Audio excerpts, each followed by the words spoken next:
people often say we use good questions. It's not the case. We oversell questions in coaching. It's quite sometimes tiring to hear that. But what we actually do is not about questioning. We do listening. It starts with listening, not just listening to the person, but listening for their resources and hopes. So, what are we listening for versus what are we listening to? In fact, based on microanalysis, what we find that seasoned practitioners do, whether it's therapy or coach, is that we don't use questions as a main intervention. We use formulations, which is statement, as a main intervention. When people are saying, oh, yeah, they just keep problem talking, like that on and on and on, it's not the client. It's probably you not giving them enough cues, letting them know that I'm listening. They don't feel heard. That's why they have a need to talk. Welcome to the Coaching Studio, the podcast that dives deep with the brightest minds in coaching, psychology, and organizational leadership. You'll hear intimate, thought-provoking conversations with thought leaders and the rising voices shaping the future of human development. Expect real stories, lively conversations, and bold ideas. Whether you're a coach, therapist, leader, or lifelong learner, you'll leave each episode with new insights and renewed inspiration. Join in and let's see where the conversation takes us. Welcome to the Coaching Studio. I'm Lyssa, deHart. And today my guest is someone who made a whole ballroom at the ICF Converge in San Diego laugh, think deeply, and then laugh again before we even realized she was teaching us about the wonder of words through everyday language. Dr. Haesun Moon has a rare ability to take ordinary words, the ones we toss around all day, and reveal the extraordinary power of how they hold and shape meaning. She is the creator of the Dialogic Orientation Quadrant and the idea of interfluence, two frameworks that help us actually see dialogue instead of just hearing it. Haesun leads research and education through the Human Learning Institute, translating microanalysis and solution-focused practices into tools leaders, educators, and clinicians can use immediately. She is a communications scientist, a coach, the executive director of the Canadian Centre for Brief Coaching, and maybe most defining, a dog lover. And she does all of this with warmth and humility while making complex things feel accessible. And behind all that brilliance, she's a musician, a builder of tiny homes, and as a way to know her better, she says, I am more karate than dancing. Haesun, I am so happy to have you and have some time with you. Welcome to the studio. Well, thank you so much for having me. And thank you so much for actually introducing me that way. That was really like such a heartwarming way of being introduced. Yay! I love that. I love that. Well, it's my aim to have people, feel seen, but also to really try and describe them in a way that a bio might not do justice to. Lyssa, that just makes me think about this because introduce, like the word introduce, has this intro, like into, deuce is to carry, like leading. So when you're introducing, you're selecting some parts of yourself into presence. And I think you just did that because you just talked about things that I care about, like one at a time, but that's exactly the selections that I would choose for myself. Thank you. Especially I'm more of a karate, absolutely, than dancing. That's right. Thank you so much. I love that. So I've been noodling through your book and really enjoying it. And you tell so many stories about yourself. I feel like I know the 4-year-old you fairly more intimately than I might ever have. And yet I'm still curious about what led you to the place you find yourself now, this wonder of words that you have. Wonder of Words, I think, began when I was very small, probably not too older than 4 years. I remember walking with my mom when it was so cold out. And I kept on saying, Mom, it's cold, Mom, it's cold. And I remember her saying, if you keep saying it's cold, it's going to get colder. And she said, if you think of it, if you change the word to wow, it's brisk. I think she mentioned in Korean, she said brisk or something, then it's going to be refreshing. And I'm like, what? And then I actually tried it right there. And then things changed. It was not as cold as before. So I remember those were one of my first memories of my mom teaching me how we language things. And it's interesting. The cover page, dedication page for my dissertation, it says, thank you. You know, I say thank you to my dad for teaching me the beauty of language. And also, I thank my mom for teaching me the power of languaging. So I think it was there how we language our life around. Really, we surround ourselves with those words. And I didn't really come to this appreciation until much later when I was working with people with developmental disabilities who communicate differently than we do. And we often label them and say, oh, non communicative or nonverbal and all those weird labels. But they really taught me how to communicate the way that it works for both of us. And I think I then developed this, I always had this. Attunement with words, especially having to learn this language, second language, English as a actually third language. I spoke French before I spoke English, and learning another language as a grown up, you pay way more attention to how words came to mean that, right? So I think that's where I got that acuity probably. But yeah, I just love every day waking up and learning new words. I'm gonna try brisk instead of freezing. I'll get back to you on how that You goes. live in Seattle. Like, when would you ever say brisk? Probably every day. I don't know. It's kind Really? of brisk today. It was in the high 30s. Okay, So all around right. like 4 or 5 yesterday, something like that for a while. Okay, So okay. it was Yeah, brisk. that's cool It was- enough. Is there a defining line for brisk just so that I know ahead of time?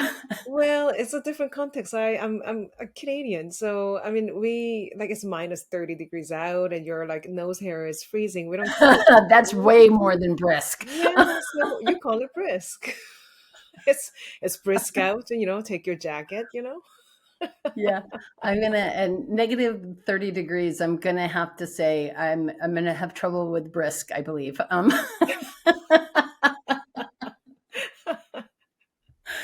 Oh my God, that is hilarious. You described your life someplace that I read as being full of pleasant surprises, which is such a beautifully poetic way of describing, you know, your life. And what is a what does that mean to you in context of who you are and how you live your life? Mm, that's a wonderful question. Um, I'll give you an example. I think I see my life as if it's a color, then it will be more iridescent, or Mm. if it's an object, it's more like a kaleidoscope. There's always another way to look at it. So pleasant surprise is not something happens to me, but then it's just a choice of perspective that I take. So actually, a few weeks ago, the day before the major conference, international conference that I was hosting in Toronto, and it was day before my birthday, I lost my phone. If you can imagine, I have an entire volunteer team, like who we're on, like messaging, and I lost my phone downtown Toronto. Uh, and also with it came, I lost my phone, but I found my peace. It's the weirdest thing. My phone was not beeping constantly. I didn't have my phone. And then there's such quietness. And it's been a while since I had that. Like no one can reach me. Mm. I'm not kidding. I don't have any beeps and dings, and And then we had somebody who was taking care of all the volunteer stuff. So we had people, and I didn't have to be involved in every single thing, but I did involve myself. But then without my phone, I couldn't. But then things were working perfectly fine without me. And that piece was so surprising. So I think I will translate it that way, that pleasant surprises are often found in those interpretations. It's not what happens, but it's interpretation of, or the choice of perspective that you take on. Kaleidoscope. There's always another way to look at it, right? So yeah, that's how I look at it. It really is that perspective, that shifting perspective, and the value we assign to the perspective. Also, it's Mm. catastrophe or here's peace. Yeah. No, I also think it's fascinating too. I mean, something for probably all of us, leaders included, to take away from this is oftentimes we interject ourselves into lots of things where maybe we could just not. Um, as I do the thumbs up. But but I think it's such an interesting observation also that you're all the people working with you were doing just fine. Oh yeah, they were fine, and it probably was less confusing that I wasn't like involving myself in it. Eh? It went so well. Yeah. And then you could just have fun with the stuff that you were focused on, Yeah, hopefully. yeah. So it was a really full of pleasant surprises. Yeah. I saw in your book that the purpose, well, you described purposeful dialogue as life-giving, especially in leadership. When did you how do you maybe the better question is, how do you shift this into this sort of mindset where one might be more purposeful in the way that they're having conversations? Um, as a leader, I think as a leader, as a person, I think it could go mm, across the board in a lot of different places. I was just in Korea and China on a teaching tour. And while I was in Korea, my cousin actually took me to this one of the biggest markets. And it's one of the oldest and biggest markets in Korea. That's actually where my paternal grandma had a shop. So it was so special for me to walk in there thinking, wow, my grandma probably had no idea that one day I will actually come step into this shop, And then I looked around and it was so surreal because she was young. She was in her 20s and 30s, like, working there. And now I'm there. And there's this shop full of like, it's all things bags. So they had all different kinds of bags. And there are many, but there's one that just spoke to me. It's like, this is yours. Like, pick me. I am yours. It's right here. Oh, this is It's yours. not a special bag, but I loved it. And then my cousin is like, don't get you. What are you getting? Like, don't get it. And my mom was there. She's like, that's ugly. Don't get it. But this bag was like, this is, yeah, I am yours. So I had to get it. And the salesperson was there the whole time. And it was like the price was whatever. And then she said, you know what? And I, she somehow knew I really wanted it. And I was debating because there's so much opposition to like they just hated it and I love it. And then woman said, you know what? For the price that you're paying for this fighting through opposition, I'm gonna give you a discount. And then that was my tipping point. And I bought it, obviously, I have it. And on my way home, I thought about how if leaders can listen like a salesperson, because she knew exactly what I wanted and she knew exactly how to actually just, I mean, she has her agenda of selling, but then she knew exactly what to listen for. She listened to my heart. And then I thought, Like if leaders are listening like salesperson, what are we selling to our people? If I'm actually selling my agenda so that they end up paying and I end up gaining, I don't see it as a fair exchange. But if they're selling, if I, as a leader, if I'm selling purpose, I think it will be. It's not only I gain, but they gain so much. I just had a conversation with my staff just last night or Sunday night, and she's thinking about taking up this other role and all those things, but she's in the middle of finishing her thesis. But she's been postponing for 5 years. And I've been really encouraging her, like, hello, you work with a professor. I mean, do not delay your thesis, right? And then as a leader, I could think about it different ways. I mean, if she's gonna get busier, then is she able to like deliver the things that she needs to do, like work wise? But also, I realize that if she's too busy, what is she gonna do with her thesis? So then I took on this position of, I support you, whatever decision you make, but I just need to say this. And I was very upfront with her. I said, listen, the reality of the job market for women is for the same role, women tends to sort of I just had this conversation with the other graduate students. So I said, women, we somehow need to have a little bit more to be able to get the same job for whatever reason, however flawed the market is. And I said, you finishing the thesis on a long run really will go, like, it's going to serve you. Taking on this other role might serve you right now, but finishing your thesis is a long game. And I found myself actually encouraging her, like, reduce your work, like, reduce your work with me so that you can finish your thesis. Yeah.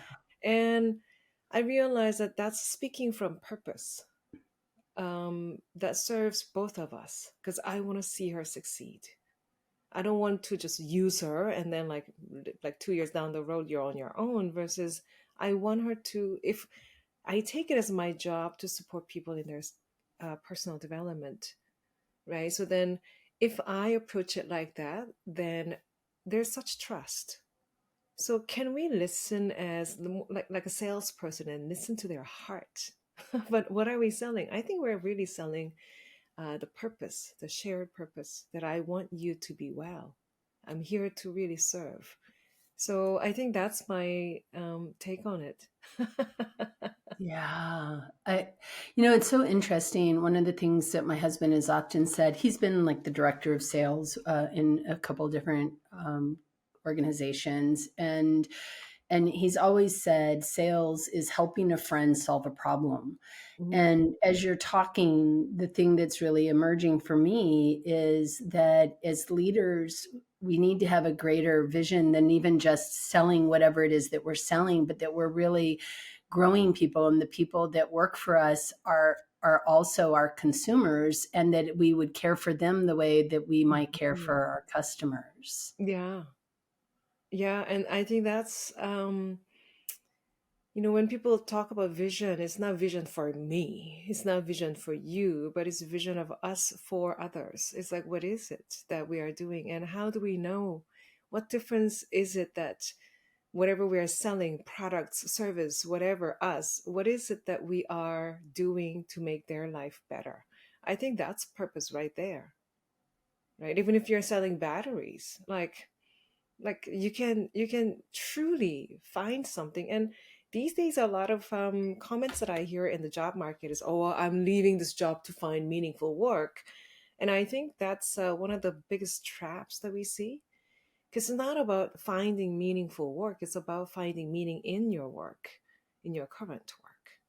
Like, because whatever you do right now, it's the perspective, it's a kaleidoscope. There's always another way to look at it. Yeah. And how, I mean, and that's really interesting because honestly, just to be fair, if I were selling batteries versus having conversations like this, I might not feel like there was as much meaning in the work that I'm doing. Granted, I use batteries. I need batteries in my life, apparently, to run gadgets around my house. But I think it takes something within that person to be able to have that kaleidoscopic perspective. of an open mindset, of an openness to what's possible and what purpose means. Mm.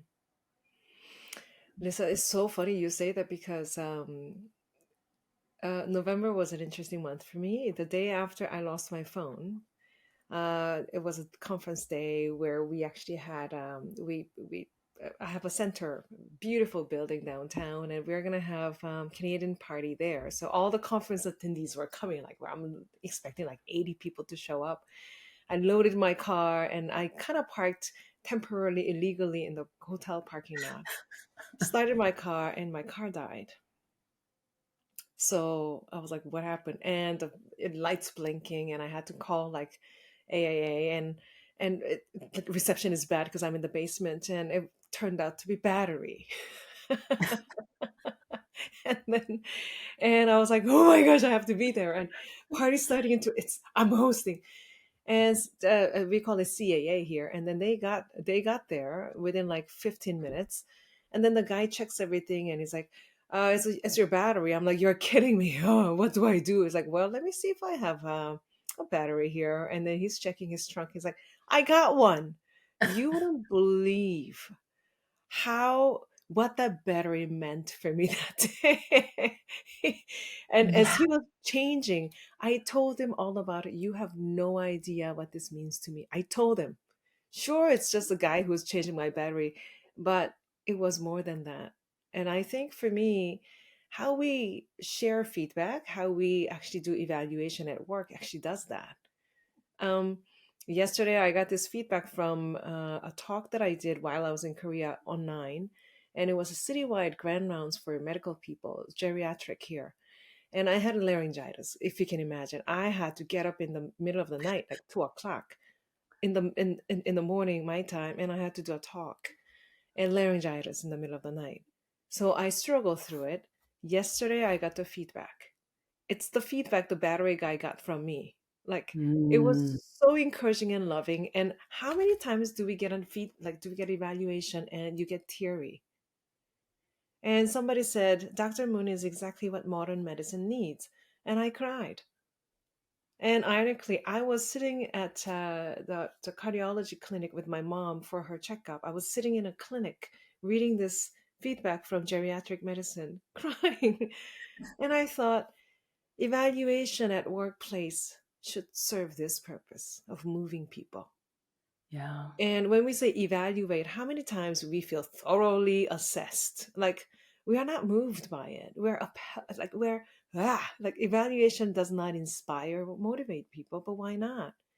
The fact that we call it evaluate, it means you need to really bring the value out. You know, bring the value. That's literally evaluate, but we end up assess. And people feel thoroughly assessed, not valued. So, practice of evaluation at your workplace.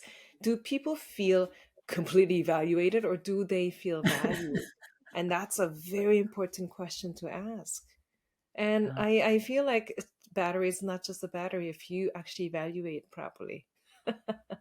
This is so important because I think of different times at that point. Then I've had a couple times where I had to call AAA because of a tire or a Mm, battery, or right. usually those were the only two reasons. Or I locked my keys in my car. That was before you could just like get into Yeah. your car with a fob and you could never have to pull it out again. But honestly, I think that perspective of how we evaluate other Hmm. people, the emphasis on valuing, right? I think that then helps the other person shift their own perspective on the value of what they offer. Mm. I think it really speaks to the gratitude we share with people of what it is they are doing for us.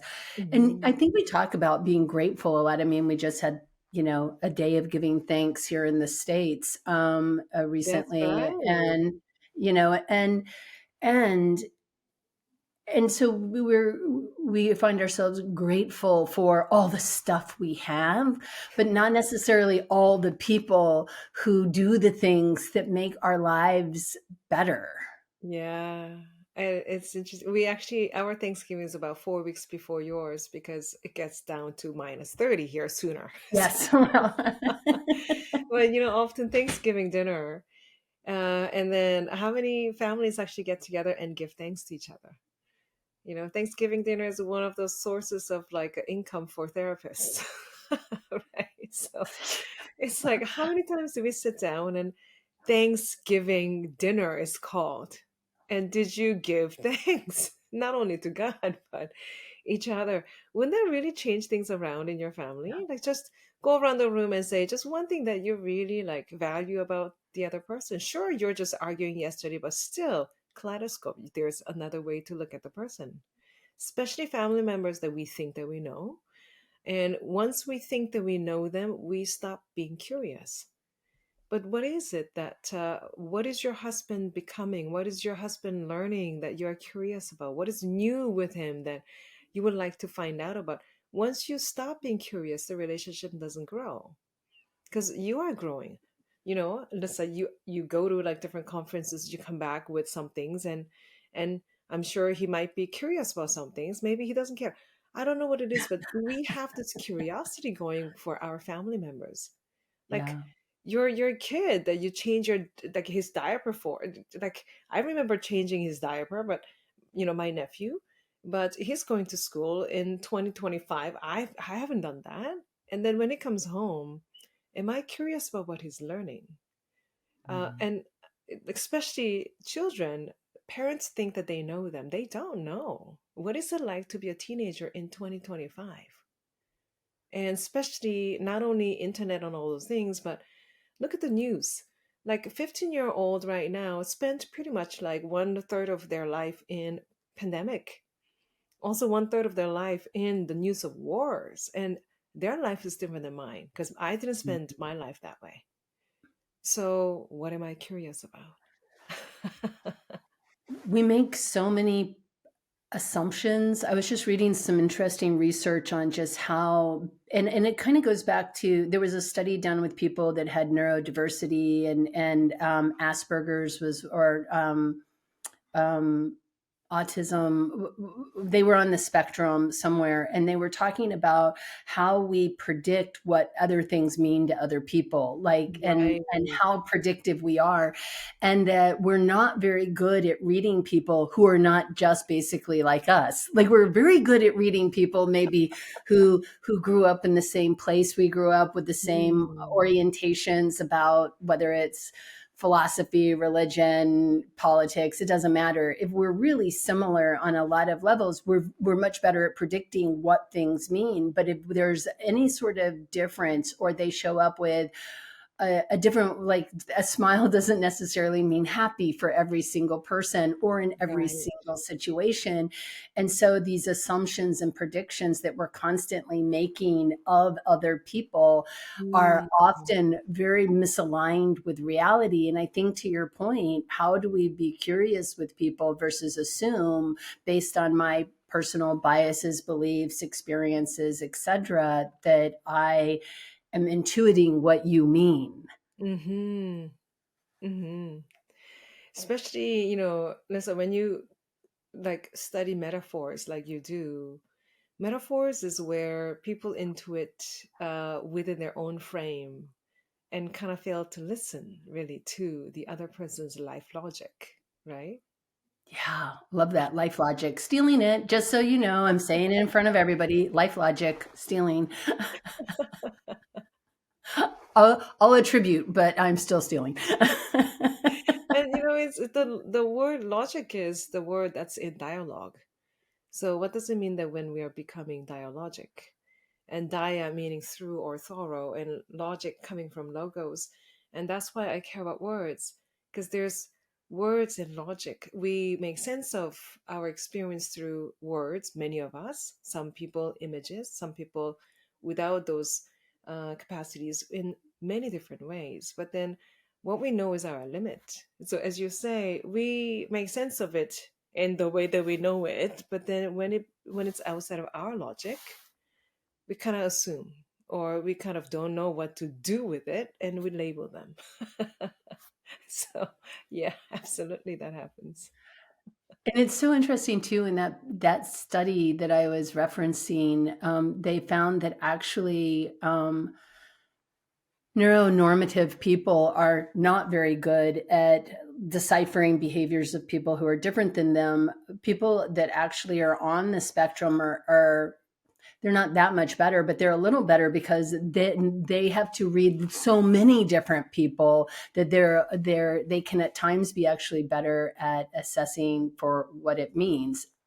They're not worse for sure. Hmm. And I just thought that was really interesting. And I think based on what you're saying, that idea of what is the logic of the other person and that place of curiosity, especially, and you brought up metaphors. I think it's really interesting too, because I think people go down rabbit holes of thinking they need to figure out the metaphor versus just use the language that the person brought forward, because it's that life logic. It's their schema that's Hmm. being communicated. And I mean, we don't need to understand it 100% to be curious in a Yeah. forwarding direction, right? Yeah. It's interesting that you say that because listen, in your work with metaphors, probably in a micro metaphors that people use as well as more macro metaphors. I see workplace as a huge macro metaphor. Yeah, yeah. Right? Words can be used metaphorically 100%. Absolutely.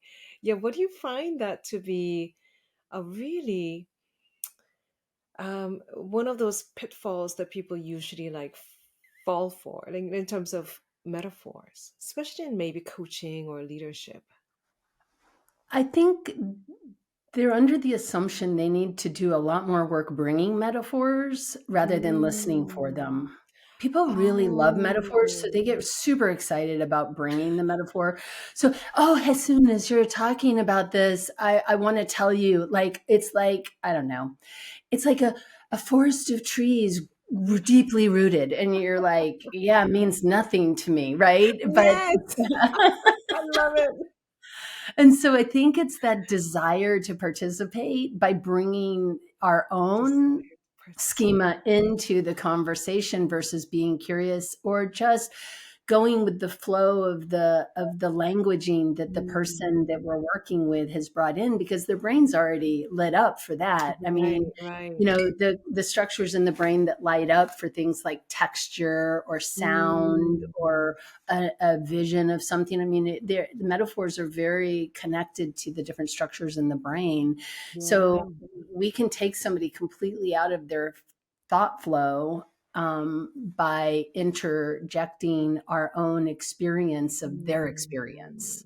That's so intrusive. So intrusive. Yeah, Yes. I think I And remember being intruded like that. Yeah. yeah. And I think we all have, right? I think we've all had that experience. And it's one of the things that I really love in your work, which is to be curious. And there was something you said in your talk in San Diego that I have been playing with ever since, which was the difference between anything and something.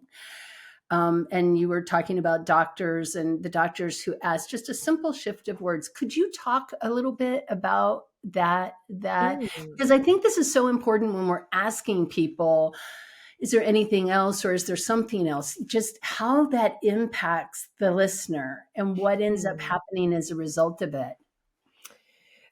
That study is something that I actually did talk about. I do talk about a lot, and especially in the clinical world, because often the pressure in medicine is usually the time.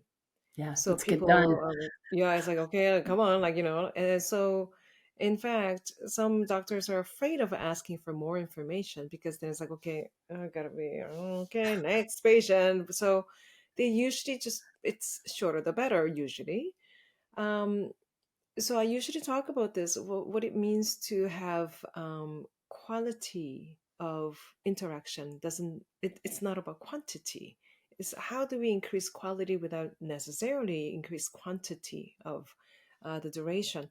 And one study that was done, and I love this study because it was not done from just one perspective, but it's kaleidoscopic in a way that it was interdisciplinary, interprofessional.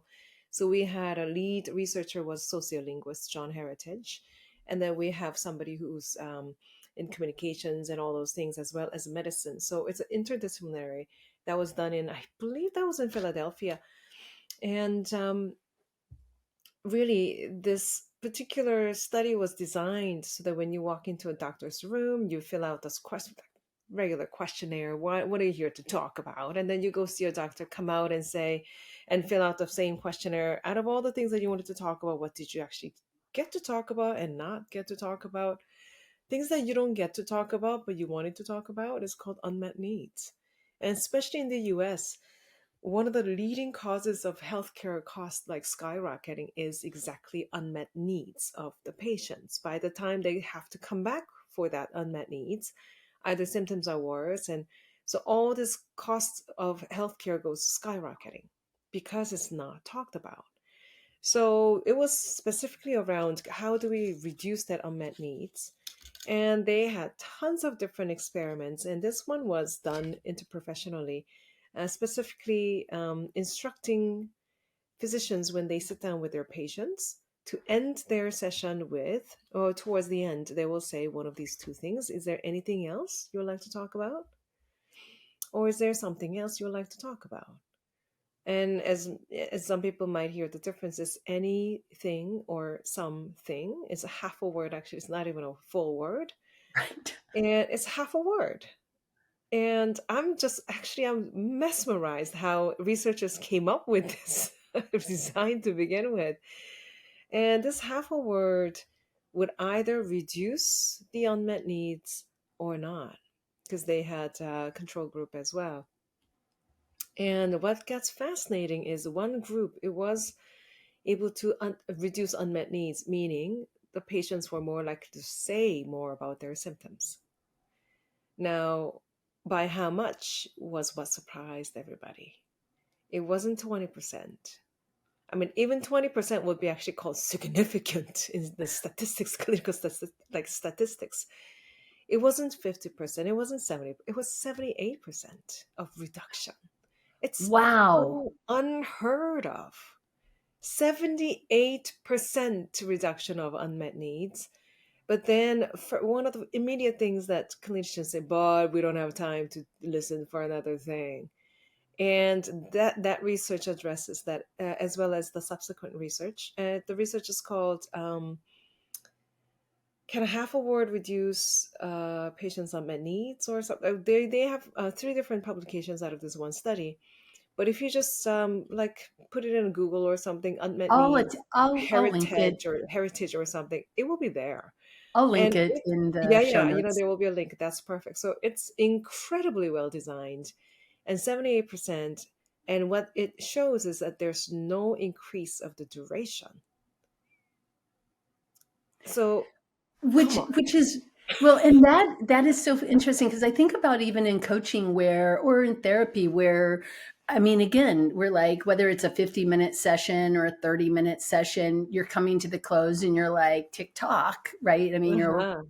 TikTok and I've got another call or I've got a hard stop or whatever people are thinking and I think that's fascinating. I've been really playing with it because I've caught myself. Is there anything else? And Yeah. based on your conversation, based on your talk and at San Diego, I was thinking, what do I use most? And then I started kind of doing my own little Mm, research. And it's like, is there anything else you'd like to share before we come to a close?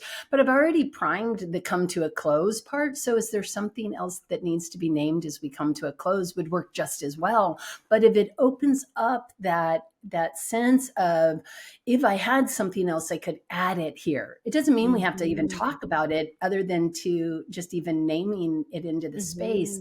So mhm. I've really been playing with it in my own work just to see what happens. And I haven't noticed that it takes more time either. Right, right.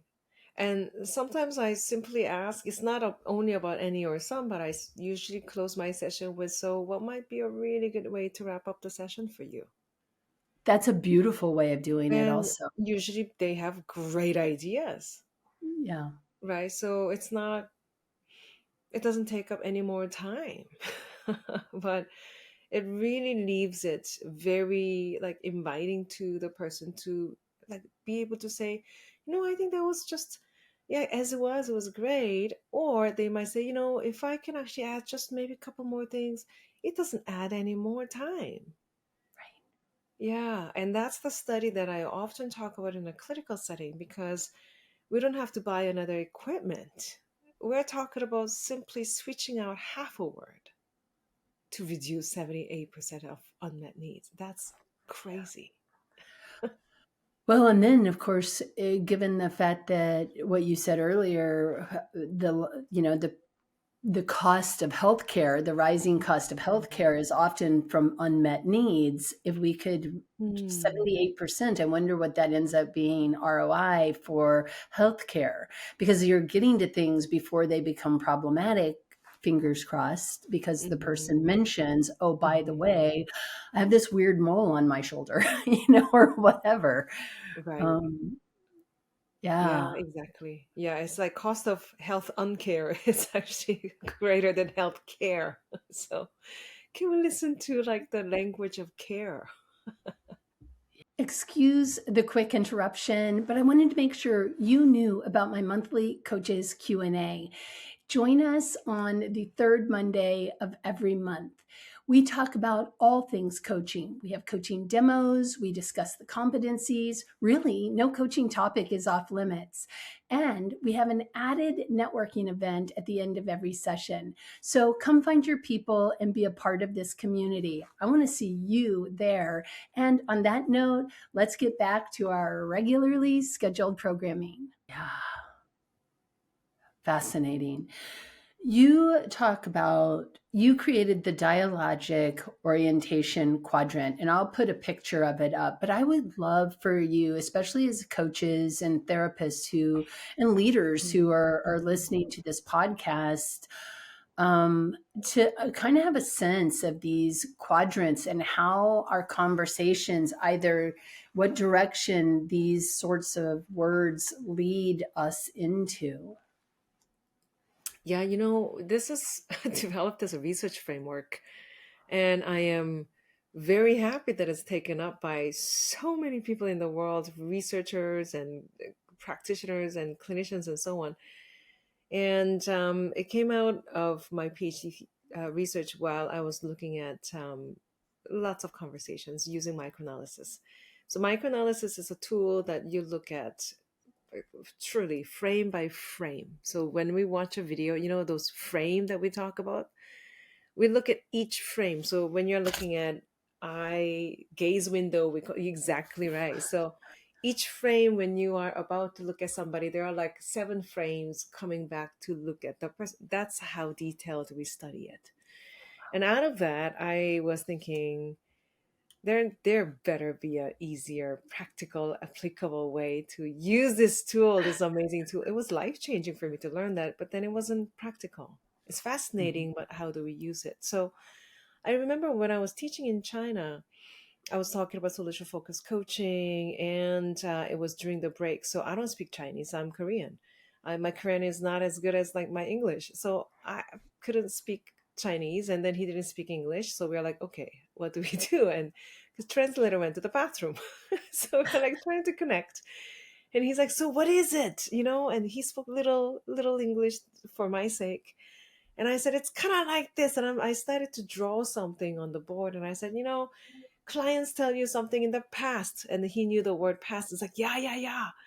And then client also tell you something in the future, right? And it's like, yeah, yeah. So he knew those words. So it's a horizontal line from past to future. It's a timeline. And then I said, people tell you something that's positive. He's like, he doesn't know the word positive. I said, okay, good things. He's like, yes, I know good. So on the top, the vertical line intersecting that horizontal line was good things. And then on the bottom of the vertical line was not so good things, bad things. And that's the first prototype was in that communication. We're trying to make sense of each other. And I was telling him, showing him, so when people tell you something is past to future and now is in the middle, and something good and something not so good, he's like, yes, I got it. And I said, from the right corner, So when I was initially talking about it, the quadrant numbering was off and everything was off. But the idea is when people tell you something that they want in the future, that's called preferred future. It's a upper right corner. And when people tell you something that they really liked from their past, good stuff from their past, it's called resourceful past. We call it now what's wanted and what's less wanted. And then Hmm. that's quadrant two and upper left. And the lower left corner will be something that people tell you that happened in their past that was not so good. We call it trouble past. Mm. And this is where people get all sorts of labels. When you actually talk about trouble past at workplace, you are getting this label called complainer, right? And then that's a real struggle because complainers not just complaining for the sake of complaining. What they're telling you is what they value is violated. But instead of listening to those values, we label it as complaining, and all we hear is complaints. We miss out on those values. And then the last quadrant on the lower right corner is when people tell you something that might happen in the future that's not their preference. It's called, dreaded future. So when we are in conversation with our staff members, clients, or patients, they will tell you from all four different spaces, all four quadrants. Now, it's our job to listen with intention. So it's making those intentional and attentional choices in our listening. Are we listening for those trouble paths? Because whatever you listen for will grow. So, which quadrant do you want to grow in your conversation? If you want them to like talk more about preferred future, then you better be listening for it because it will show up. So that's the idea. I am just having like an epiphany with the whole freezing versus brisk. Um, I'd prefer to be brisk, but maybe the dreaded or the troubled past is freezing, right? I'm freezing, but I'd prefer to be brisk. But so then as we're listening, we need to be listening as coaches or therapists or clinicians of any sort for the preferred future. We need to hear the other quadrants, but we Yeah. also need to make sure we're hearing quadrant one or the And two. preferred and two, so the Mhm. resourceful past. And that's Right. really important also because this is where I think what happens in coaching conversations or therapy conversations. I was a therapist, so I've had a few of those in my life as well, where we hear the challenges, the problems, the concerns, and we get into like a really weird vortex of like, wow, this is We horrible, love terrible, it. awful. Yeah. And it's like, oh my God, how are we ever going to get out of it? But Yeah. to your point, it's often because we have not listened for the preferred future or asked about it. And Hmm. and this was another word shift that I'm taking away from your work too, is instead of, what do you want the preferred future to be? Because the person early in a conversation may not have enough awareness about it to be able to answer that. But you used the word should. Should you find yourself in a different future, Hmm. what are you noticing? Right. And Hmm. all of a Hmm. sudden the pressure isn't there the same way Hmm. for the Yeah. person. Yeah. Yeah, You exactly. I think similar way of putting it is kind of like we don't impose that you better be versus, we're just supposing, like suppose, you somehow find yourself moving in that direction. What would you notice that's different? mhm. So we're not imposing, but we are supposing. And, we often talk about how supposition, like that stance of supposing, usually facilitates our clients to compose their preferred stories. So, how do we move from imposition to supposition as a leader so that we leave the composition to our staff members? It's not our job to compose for them, but it's our job to listen to their composition and being in awe. Yeah.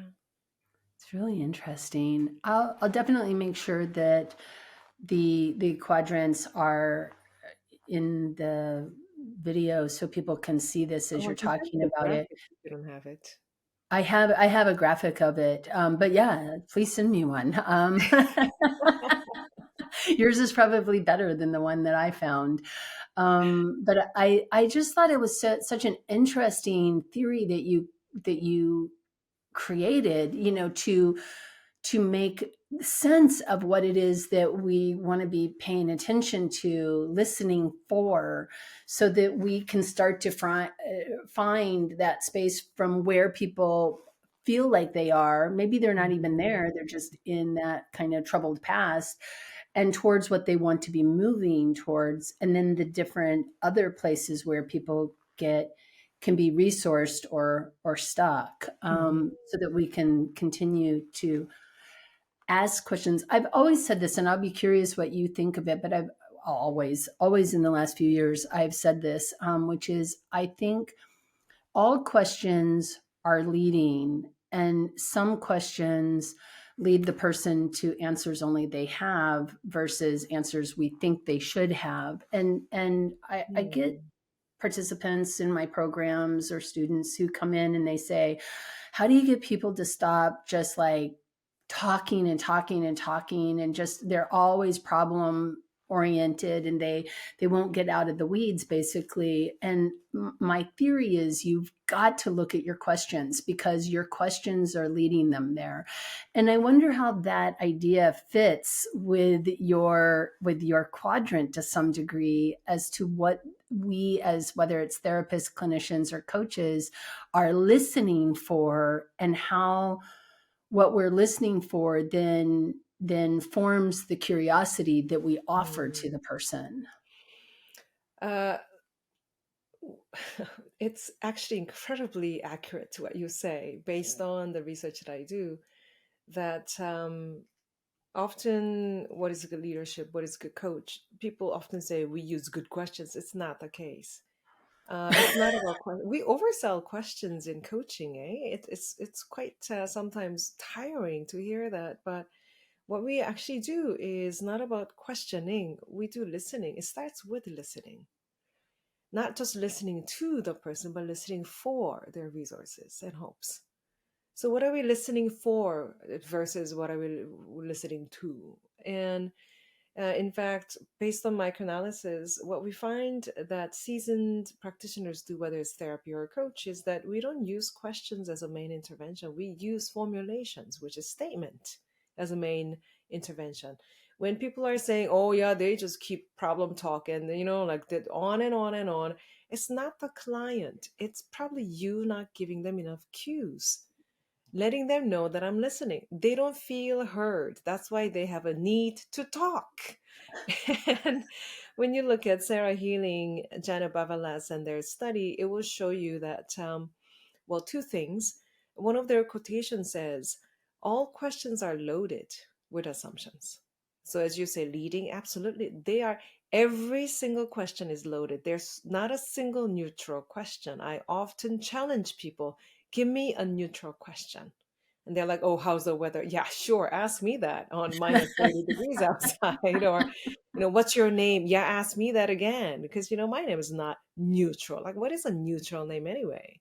So every question is loaded with assumptions. Then our job is to load them with more useful assumptions, presuppositions, so that Mhm. people are, so we are.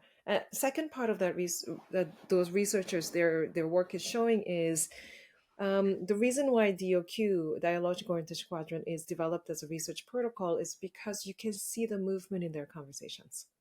So when we track where the client is, if they are deep in quadrant 3 and 4, and you're absolutely right, instead of blaming them for being negative, we look at, well, who invited them there? Let's look at your questions. Very likely, in fact, 97% accurately, they are Yes. leading. And clients 97% of the times, but like as low as 93%. But it shows the calibration, it shows that they always, like, to that percentage, they follow your lead. Yeah. So We're you're trained inviting. to, aren't That's we? exactly right. because you asked for it. So do not blame the client. And yes, clients will, and our aim is not to like, I want you to be only in quadrant one or two. No, that's toxic positivity.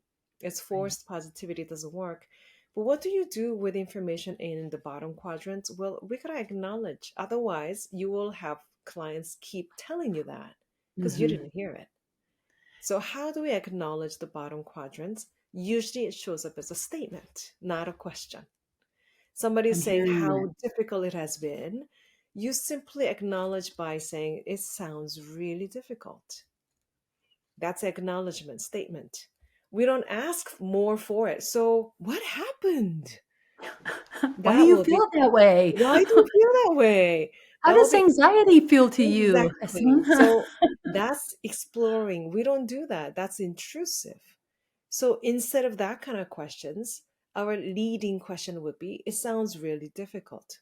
Now we acknowledge quadrant three. So how are you coping with all this? It's a question asked with the intention of activating their resources. I'm Mm-hmm. not asking how hard it is. I'm asking how they are coping with it. And now you're now creating this movement from bottom quadrants to upper quadrant. This is what Gassman and Graf will call resource activation. And how do you activate somebody's resource, whether it's hopes or dreams and resources from their past, in your conversation? Because you are doing either resource activation or problem activation. And it's not, let's not blame the client. It's interactional. That's where the term interfluence come in, right? It's not influence only. It's not one way. It's interfluencing. And I'm changing because of our conversation as much as you are changing, and we are influencing constantly like that. So we cannot blame just one person in the conversation. Yeah. And I think, from a perspective of a coach or a clinician, I know it comes from a place of goodness. Like I want to know more. And yet the impact is that we keep people stuck in a spiral of whether it's the negative experience that they don't really necessarily need to be stuck in. And I remember I got trained with the Gottman Institute at one point for couples work, and they talked a lot about the research behind if it keeps coming up in an argument, it is because the person has not felt heard. And so that fits Exactly. really. I will talk about the dishwasher again because you still have not, heard my deep need for it to be Mm, loaded in a different way or whatever it is that that's people, interesting. fight about in Yeah. relationships. Or Thanksgiving dinner, the family conversation, hashing, and Yeah, and we wonder rehashing. why. Wow, again, like 30 years later? Yeah. I don't feel seen yet. Yeah. Right? You know Um, that uncle? Yeah, because nobody heard him yet. Yeah. yeah. And I mean, as we think about this, it really gives us a perspective on how we might then really hear and see the people we work with so they have that felt experience of being seen and heard and can then actually be ready to move up towards the resources. And resources is great because they've clearly made it to this conversation somehow, regardless Hmm. of all the things going on. How did they do that? How did you get here? Hmm. And it And doesn't have to be this especially, giant step forward into some magical future, to your point. And it's not exactly. about not acknowledging the past, but we can acknowledge it with a statement. We don't need to acknowledge it with a whole We don't have to deep explore dive. the whole, like it's a Yeah, difference between acknowledging and exploring. And those are two yeah, very different interventions, right?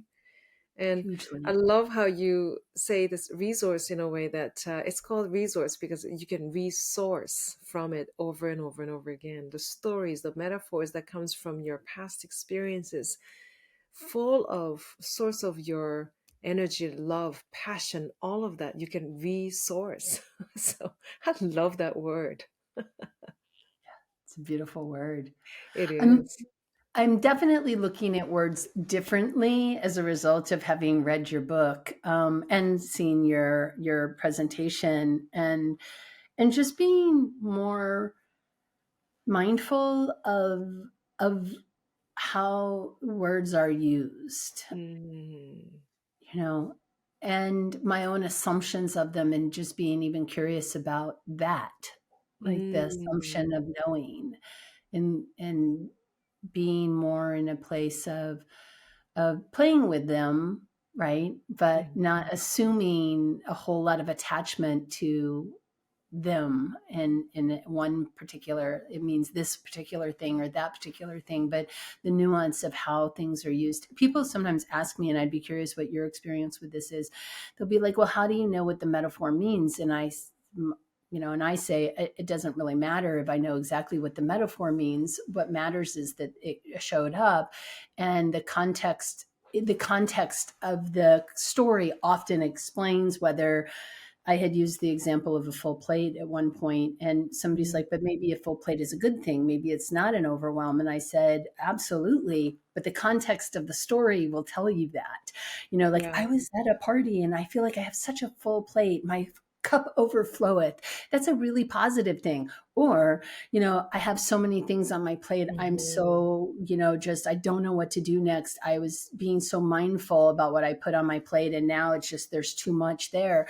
Those are two very different contexts of full plate, but you have the context also along typically with the metaphor of the full plate Yeah. to give the meaning. So again, it goes back to your point of really listening. What are we listening for?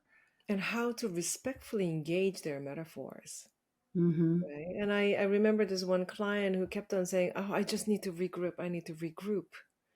And with that sort of um, allegory, I just asked, "So who would you actually invite to this new group?" Yes. And immediately she's like, "Oh, oh," and I said, "Out of all your possible selves, who would you invite to this new group?" It's just that, I would actually invite my kind self and my critical self, and they need to be at the table. She loved that play because Mm-hmm. you respectfully engage their metaphor to play with it. And that made so much sense. And I didn't have any time to like introduce. She's like going, making sense of it. Just went with it. It's like, oh, wow. Doing the work. Right? That's the power of using their language. Yeah. You just uphold their logic, logos, then it opens up so many doors. And because I don't think, how relational fluency, it doesn't come from definitions. What does it mean to be a husband or wife or son? I think usually it stresses you, but the meaning comes from not from definitions, but from defining it together, Mm-hmm. right? So even words, when you look at fluency of somebody, you didn't learn to speak by definitions. You learn by defining it. For example, sick, like the word sick in definition book, dictionary, is different than how we use it. When somebody says that was sick, it doesn't mean that it was sick. When Right. somebody says slay, I was like, what's a slay? you know, and we don't learn from definitions. We learn from defining. That's why I don't believe in best practices. That's somebody else's definition. Can we Mm. use it, and how do we define it for ourselves? And I think that's an ongoing practice of interfluence. Yeah. Yeah, I love that. I do. I've been using the language of cultural fluency, and I think that Mm, using a person's own concepts and constructs, and language use, and the way that words are put together for them, and honoring that by reflecting those back with curiosity. I mm, think it is the most culturally fluent way we can be with anybody, because if you brought it, it's alive in your mind, and therefore you know what it means. I'm not using it weirdly, and you're like, what? You don't have to think about it. You already have the mm. the the understanding embedded in the way that you've used it. Yeah. You know, you wrote dreams and dreads are similar in their magnitude, just different in their frequency. Perhaps the most useful stance that you can take in your presence with others is tuning in and resonating at the frequency that amplifies their dreams. I really appreciated this perspective, and I think it fits with what we're talking about here, about that calibration maybe that we do to be in resonance with the people Mm. we're working with. How how do we do that calibration? Hmm. Calibration in communication is defined as, do we have mutual shared understanding of something? And maybe we don't need it. And sometimes when people say culture, it's a big word that looks different, smells different in so many different ways. But for me, when somebody says company culture, there isn't a thing that you can say, here is a culture. But what I do is I can actually um, show them what it is, because culture is really nothing more than accumulation of shared understandings. So shared understandings accumulate enough, it becomes culture. So what do we mean by this? And when it accumulates enough, all of a sudden it becomes customer service. What does that mean? Patient experience. What does that mean? And we have micro conversation in the hallway, how you are treated. For example, when you are first, all of you who are listening to this one, think about this. When you first joined the team, when was the moment that you felt actually welcomed in and you felt like, I'm part of this team? Those micro experiences accumulating becomes the culture of your team. Or that time when you made that mistake, even before you told anybody, what were some of the first thoughts running through your head? Were you afraid? Were you like, what is it? And when you actually told somebody, what was the response? What is a shared understanding of making a mistake? Now, those micro experiences accumulate, and that becomes your culture. And especially when you make a mistake, it's not just the company culture, but it may start from when you were a little, when you were a child, when you made that mistake. How was it dealt with? And those things become your own intra micro cultures that you create, you bring to work. Everyone has it. But Mhm. now we need to have this shared understanding of what it means.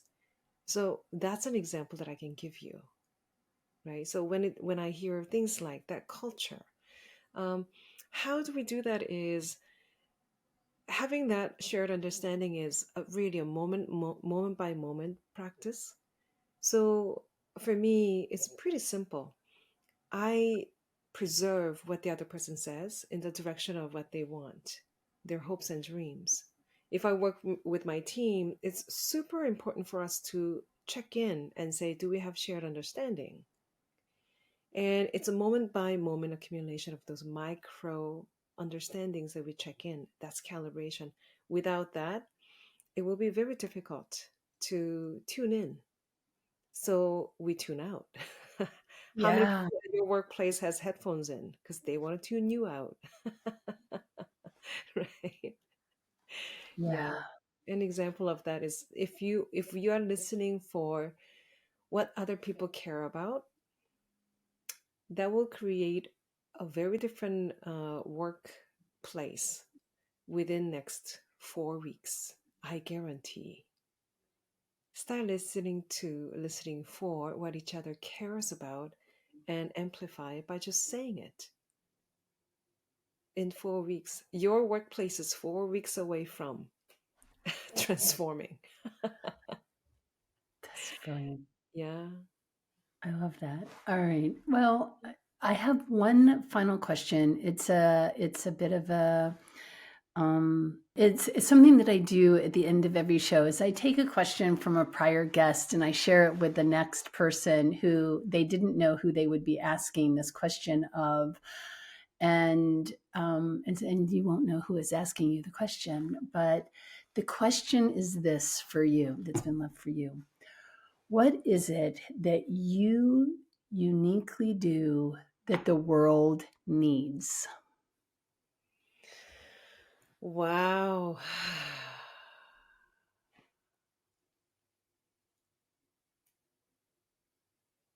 Translating knowledge to practice. Yeah, I think that's what it is. I love translating research to stories, telling research stories, probably. Yeah, and I would have to agree with you based on my experience of reading your book and getting to know you a bit. I want to Mm. just say thank you so much for being in the studio today and for sharing yourself so generously with us. And I'm just very glad to have had this opportunity to spend with you, Haesun. Thank you. Thank you for inviting. And I seriously, I'm so looking forward to getting to know you even deeper, and it's really, that's one of the joys that I have, that I get to meet really amazing people doing amazing work like yourself. And I get to make, like, form friendships with, like, people like this. This is amazing. Life is pretty good. Yeah, depending on the kaleidoscope that you choose to frame Yes. it in. Thanks again.